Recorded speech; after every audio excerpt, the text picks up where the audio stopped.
নমস্কার নান্টুদা। হ্যাঁ নমস্কার। বসুন বসুন। দাদা, আপনার অনেক নাম ডাক শুনেছি। আমার মেয়েটার জন্য দয়া করে যদি একটা ভালো পাত্র খুঁজে দিতেন। শুনুন, আমি অন্তত 1000 বার বলেছি আমার সন্ধানে কোনো খারাপ পাত্রপাত্রী থাকে না। আমি দেখে দেবার পর আপনাকে আর ফিরে তাকাতে হবে না। আপনার মেয়ে সুখে থাকবেই। বলুন আপনার কেমন পাত্র লাগবে বলুন। ওই ধরুন না, মোটামুটি অবস্থাপন্ন ঘর, পাত্রের বয়স 35-এর মধ্যে। আমার মেয়ের অবশ্য একটা দাবি আছে জানেন তো, পাত্র যেন বোনলেস হয়। ও নিয়ে আপনি চিন্তা করবেন না, বিয়ের পর ও সব পাত্রই স্পাইনলেস হয়ে যায়। না না, দাদা, আপনি আপনি ভুল বুঝছেন। আমি বলছি পাত্র যেন বোনলেস, মানে পাত্রের যেন কোনো বোন না থাকে, মানে সিস্টার আর কি। ওই ওই ওই ননদের ঝামেলাটা ওটা আবার আমার মেয়ে ঠিক নিতে পারবে না, বুঝলেন তো।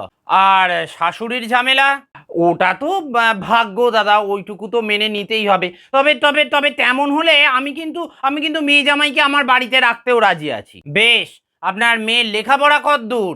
আসলে মানে ছোট বয়সে না আমার মেয়েটার খুব অসুখ করেছিল জানেন তো। ওই কারণেই ও আর বেশি দূর এগোতে পারেনি। তাও অন্তত অন্তত মাধ্যমিকটা পাশ করেছে তো নাকি?